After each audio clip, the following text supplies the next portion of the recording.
بسم اللہ الرحمن الرحیم۔ مسئلہ زکوٰۃ کے مستحقین۔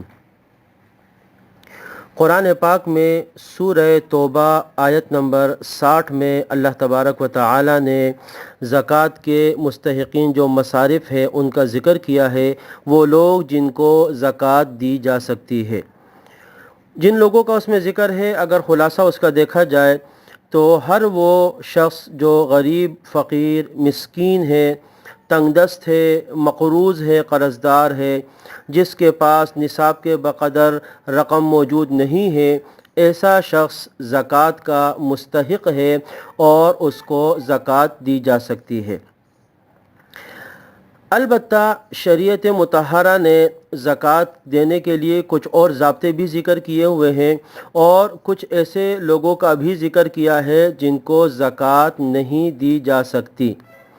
نمبر 1، زکوٰۃ مسلمان کو دی جائے گی، غیر مسلم کو زکوٰۃ دینا جائز نہیں ہے۔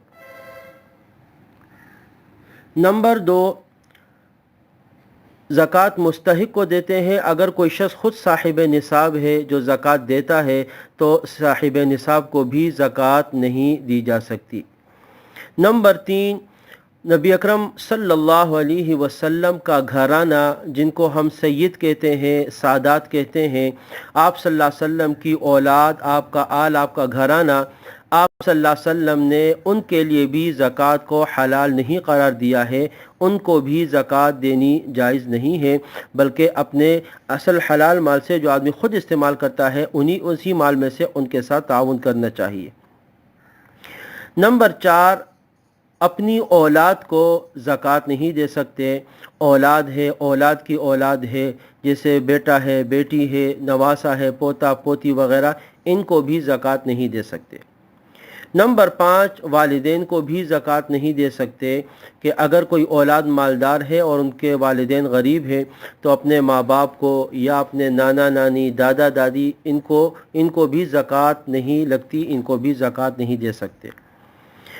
نمبر 6، شوہر اگر مالدار ہے اور بیوی غریب ہے تو شوہر اپنی بیوی کو بھی زکوٰۃ نہیں دے سکتا۔ اسی طریقے سے بیوی اگر مالدار ہے اور شوہر تنگ دست ہے تو بیوی اپنے شوہر کو اپنی زکوٰۃ نہیں دے سکتی۔ تو شریعت نے غریب، فقیر اور مستحق کو زکوٰۃ دینے کا حکم دیا ہے، لیکن کچھ لوگوں کو اس سے مستثنیٰ کیا ہے، جیسے غیر مسلم ہے، صاحب نصاب ہے، حضور صلی اللہ علیہ وسلم کا گھرانہ آپ کی آل ہے، اولاد ہے، والدین ہیں، شوہر اور بیوی، تو یہ ان میں آپس میں زکوٰۃ نہیں ہوتی۔ اس کے علاوہ دیگر جتنے مستحقین ہیں ان کو زکوٰۃ دینے سے زکوٰۃ ادا ہو جاتی ہے۔ وآخر دعوانا ان